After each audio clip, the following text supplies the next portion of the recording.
Then said the rich man, "Speak to us of giving."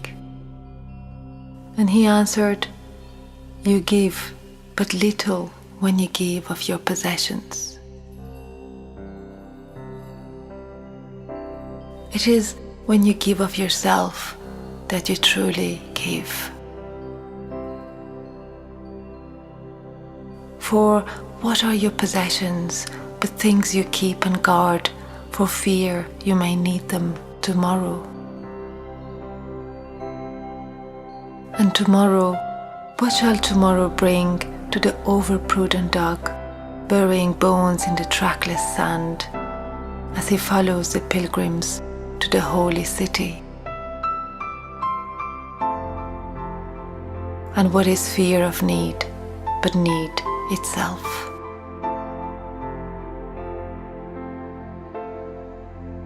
Is not dread of thirst when your well is full, the thirst that is unquenchable?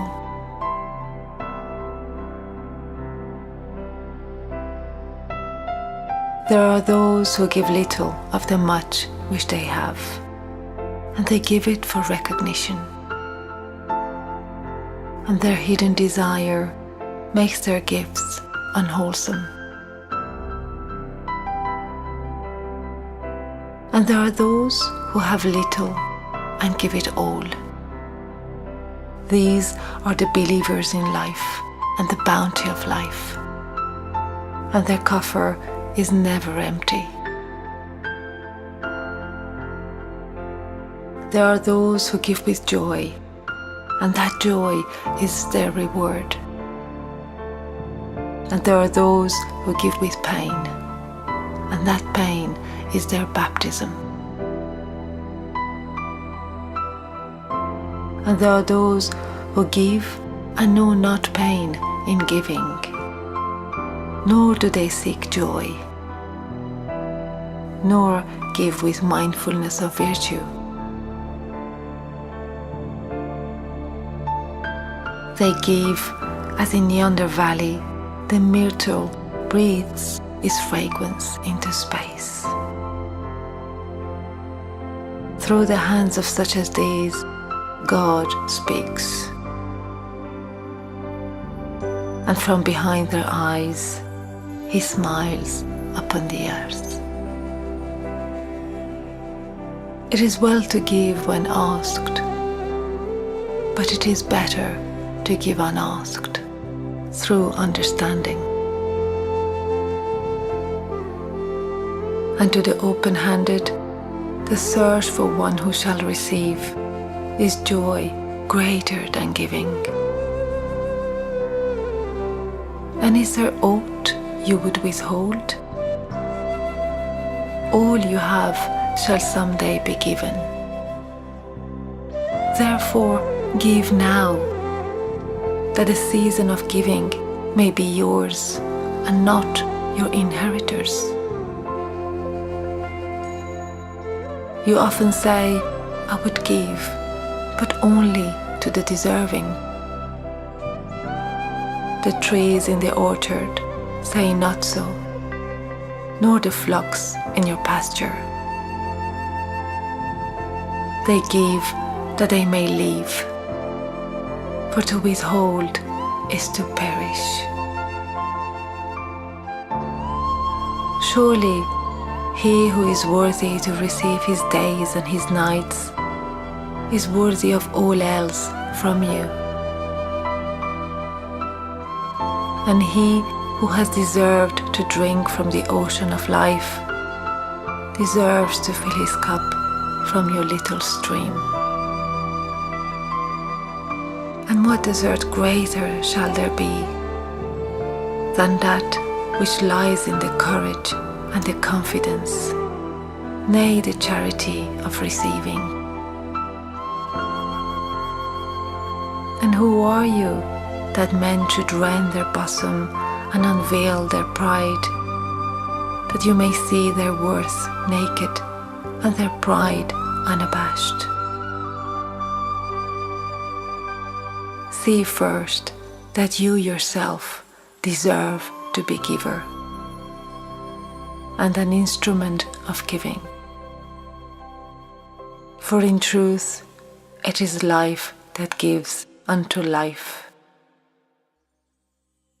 While you, who deem yourself a giver, are but a witness. And you, receivers, and you are all receivers, assume no weight of gratitude, lest you lay a yoke upon yourself and upon him who gives. Rather, rise together with the giver on his gifts, as on wings. For to be over-mindful of your debt is to doubt his generosity, who has the free-hearted earth for mother and God for Father.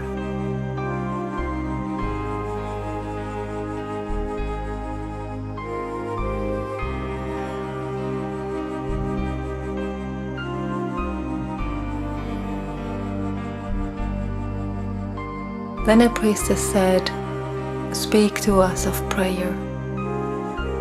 And he answered, saying, "You pray in your distress and in your need.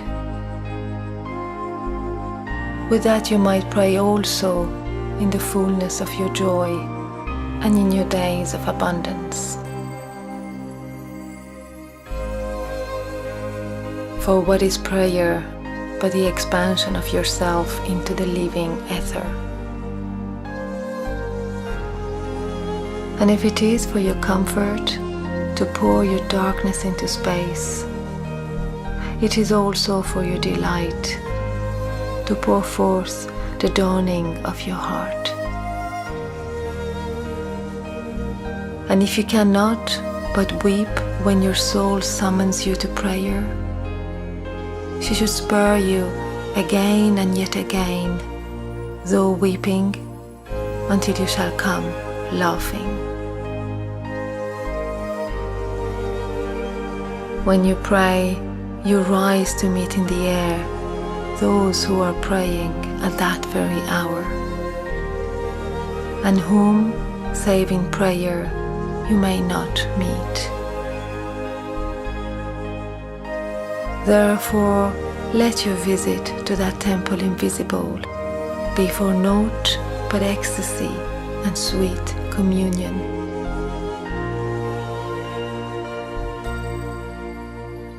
I cannot teach you how to pray in words. God listens not to your words, save when He Himself utters them through your lips. And I cannot teach you the prayer of the seas and the forests and the mountains. But you who are born of the mountains and the forests and the seas can find their prayer in your heart. And if you but listen in the stillness of the night, you shall hear them saying in silence, "Our God, who art our winged self, it is thy will in us that willeth. It is thy desire in us that desireth. It is thy urge in us that would turn our nights, which are thine, into days, which are thine also. We cannot ask thee for aught, for thou knowest our needs before they are born in us. Thou art our need, and in giving us more of thyself, thou givest us all."